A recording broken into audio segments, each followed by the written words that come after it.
Sa nakaraang video natin, marahil napaisip kayo kung yung ex mo ay iniisip ka rin talaga, di ba?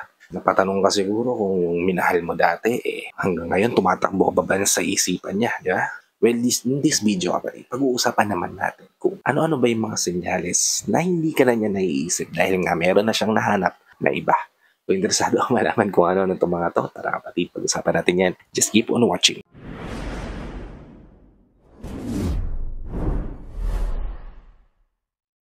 Hi, I'm Gary Pibot. Gumagawa ako ng mga videos na katulad nito para syempre matulungan ka na maging best version ng sarili mo at may bigay mo yung best self mo syempre sa taong mahal mo. Kaya kung bago ka pa lang dito sa channel ko, please consider liking this video. Hit the subscribe button and the notification bell para lagi kang updated sa mga videos na katulad nito. Kaya upload pa natin sa inaharap. Ito yung mga senyales na hindi ka na niya maiisip ever.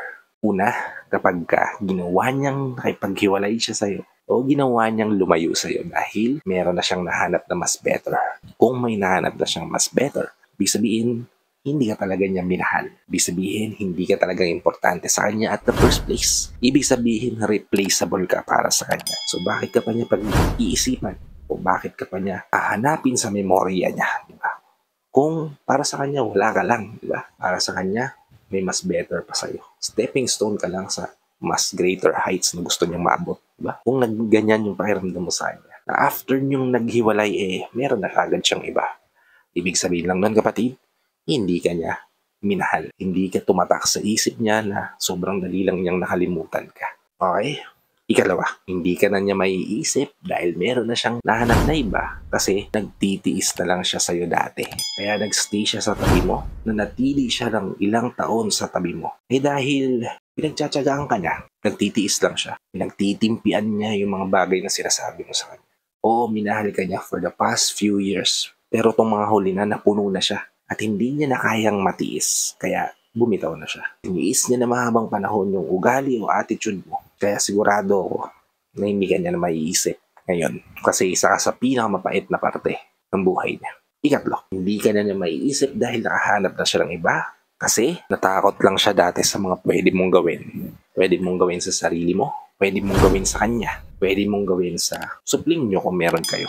O pwede mong gawin sa pamilya niya. Pwedeng gawin ng mga pamilya mo sa pamilya niya. Mga ganon, kapatid. Kapag ganyan yung naranasan ng isang tao sa relasyon nyo at napili niyang iwanan ka dahil sa ganyang sitwasyon, ibig sabihin lang nun mo nang tangkain na maisip pa na iniisip ka niya ngayon dahil hindi ka talaga papasok sa isipan niya. Sad.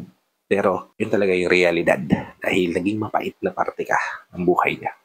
Ikapat, hindi ka na maiisip ng taong minahal mo dati kung naramdaman mo na naaawa lang siya sa'yo kaya siya nagstay. Kung inamin man niya sa'yo bago kayo maghiwalay na kaya siya nagstay dahil naaawa siya sa sitwasyon mo, naaawa siya sa'yo, malamang sa malamang kapatid nowadays, hindi ka na niya naiisip.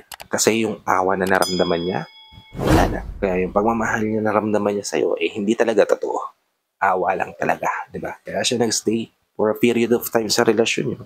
Dahil siguro tinutulungan ka niya mag-heal, tinutulungan ka niya maging better, and ngayon better ka na, kailangan niya na umalis sa buhay mo. At huwag ka na mag-isip na may isip ka pa niya. Kasi lahat ng yon na naranasan mo kasama siya, dahil lang sa awa.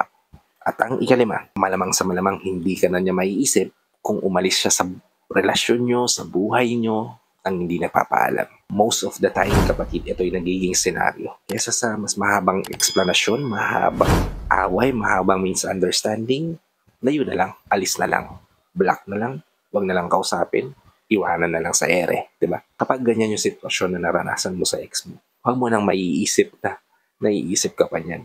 Kasi kung naiisip ka niyan, kapatid, hindi niya gagawin yan sa'yo. At lahat ng binigay kong sign, kapatid, o ideas dito sa video na to, hindi magagawa sa'yo ng tunay na nagmamahal. Kasi kahit may misunderstanding sa relasyon nyo, may pag-aaway kayo, may gulo na nangyayari sa relasyon nyo, may takot na nararamdaman kayong dalawa sa relasyon nyo, hindi nyo bibitawan yung isa't isa kung mahalaga talaga kayong dalawa para sa isa't isa. Hindi yun yung magiging reason, mga external factor sa paligid nyo kung bakit iiwanan nyo yung isa't isa kung mahalaga ka talaga para sa kanya. Diba? Pero kung hindi, at naramdaman mo itong mga bagay na to, namang sa malamang, hindi ka na maiisip niyan.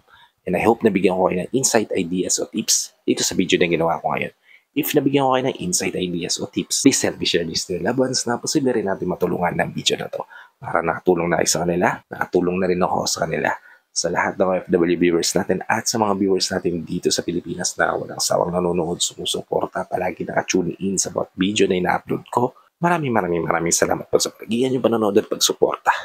Kung bago ka pa lang dito sa channel ko, please consider liking this video, hit the subscribe button and the notification bell para lagi kang updated sa mga videos na tulad ito na i-upload pa natin sa inaharap. So hanggang dito na lang mga kapatid. Maraming salamat ulit sa panonood. I hope to see you all on my next vlog. Ingat ka dyan palagi kapatid. May God bless you and always protect you. Peace. Whenever your heart is broken, don't